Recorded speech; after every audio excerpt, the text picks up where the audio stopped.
Hey boys and girls, it's Miss Swabley again, and we are going to be continuing our day 4 of Tale of a Tadpole. Again, our standards are we're going to obtain, evaluate, and communicate information about the life cycle of different living organisms. But today, our focus on this whole study is the tadpole into a frog. And we're also, another standard is we're going to know and use various text features like captions, glossary, index, etc. to locate key facts or information in a text effectively. So, and also our learning target is we can attain, evaluate, and communicate information about the life cycle of a tadpole. So we're going to go on to our information. A vocabulary is competition, is a part of the life cycle of animals. When you are in competition, you have the same goal as another person, and you are both trying to reach it. Sports are competitions because each team wants to win.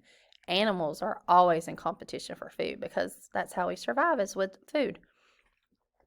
Our main focus today is we're going to read about the competition and think about all the things that have to happen for a frog to grow. It just doesn't come out. It's got to grow like us as babies. So let's think about that. So let me turn to our reading for today. Here we go. Ooh, pretty cool. Let's fix the screen. So,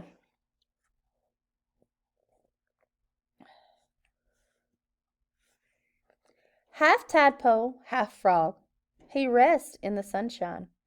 His tail is shrinking. It gets smaller and smaller.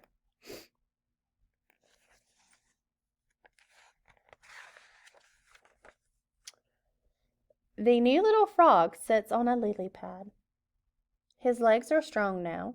He can breathe through his nostrils. His skin is dotted with tiny gold spots. Look, he has his webbed feet and no tail.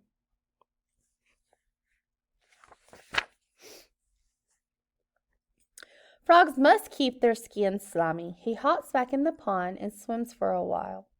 Then he climbs onto a log. Another frog climbs up and sits down beside him. Looks like they're going to have a little frog chat.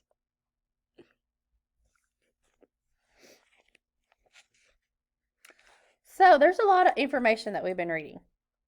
So stop and think about the author's main purpose. And I'm going to let y'all think about that. And let's keep going.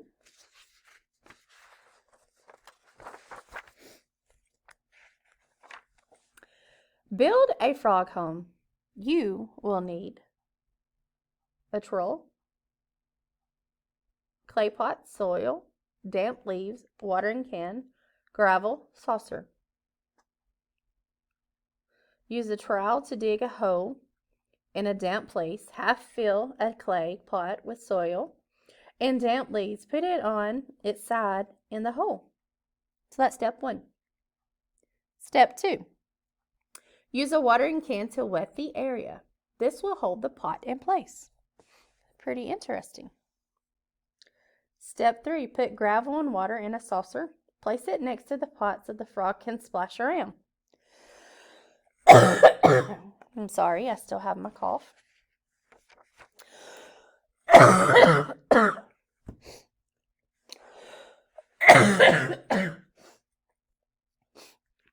I do have a cough drop in, but apparently it's not working.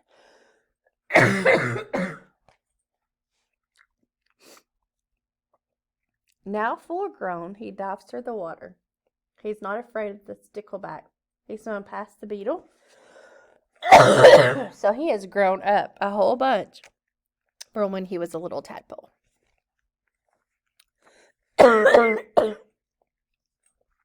In the pond, he watches and waits. He does what does he see with his round, beady eyes? You think it might be a bite to eat?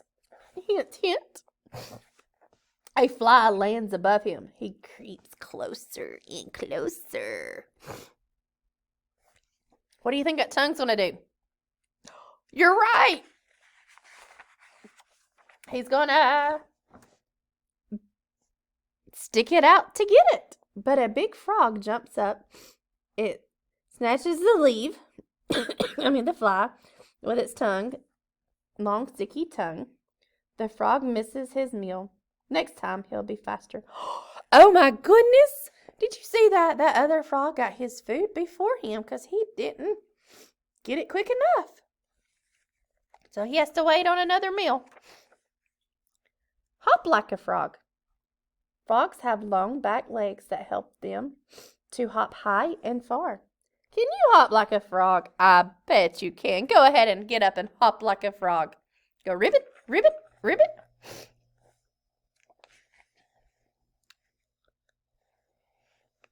The golden-skinned frog chases a dragonfly. It lands on a lily pad. Under the lily pad are hundreds of frog eggs. Inside each egg, a tadpole is growing. Each tadpole will grow into a new frog. So there's our life cycle of the frog happening over. You can see that. So we're going to stop there on our reading for today. And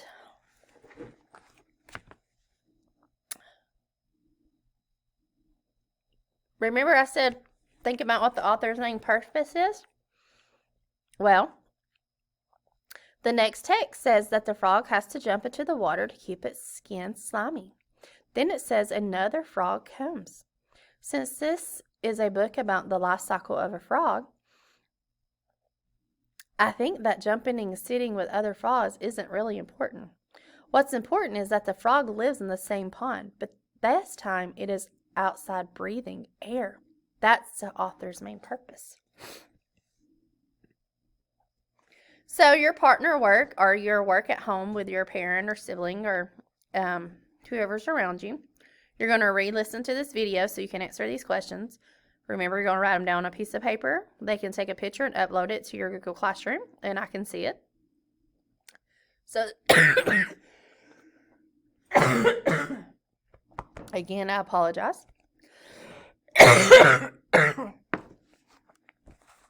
What does it mean to say that a frog is a predator?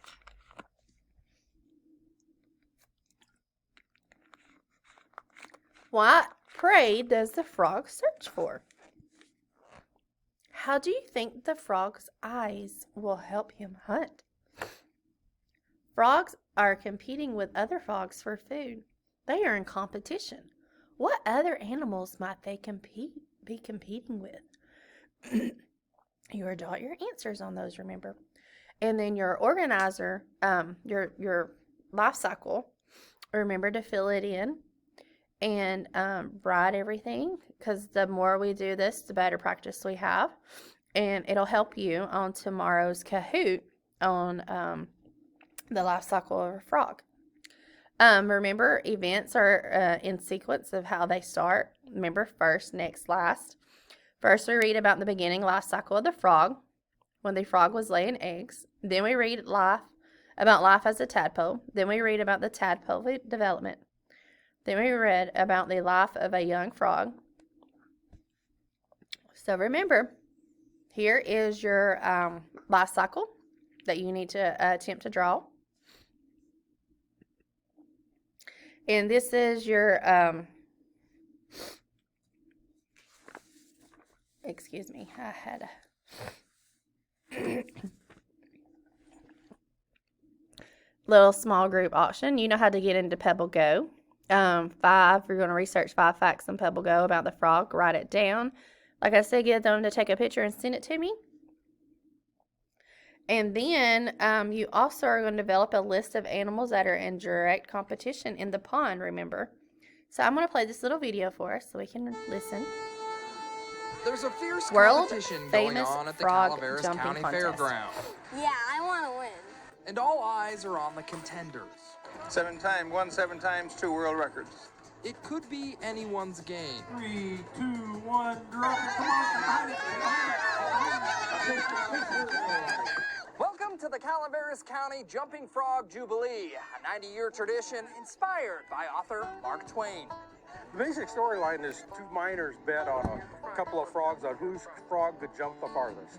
The book is called The Celebrated Jumping Frogs of Calaveras County, and Mark Twain put the little town of Angels Camp on the map. It also made bullfrogs, the most wanted animals in town. All right, well, without frogs, you can't have a jubilee. So the only way to get these guys is to catch them in the wild. There's one down in the corner of the lake here. This is Mike Nash. Right there, Dad. And his daughter Rachel. And they're the designated frog catchers. Well, right now I'd say he's big enough for competition. Mike is the frog spotter. When you shine your light on him, eyes reflect back at you. Rachel is the frog catcher. How long have you been doing this? Honestly, probably ever since I could crawl. Rachel makes frog catching look easy. Me, on the other hand, I could definitely use some practice. Frog catching is definitely a skill. I touched him. I didn't get him, though. A skill I don't have. That's 3 misses. Yeah, 3 misses. I feel like I'm not helping the cause here at all. How we doing? Rachel and Mike said I might have better luck with a net. Now! So they sent me up with junior frog hunters, Kaylee and Aurora. How do you feel? Do you feel like that's a good jumper? Do you guys feel like that's... Well, sometimes you test their leg. It's okay. Well, if you ask me, okay frogs are better than no frogs at all. You want to kiss a frog? I'm good. All right.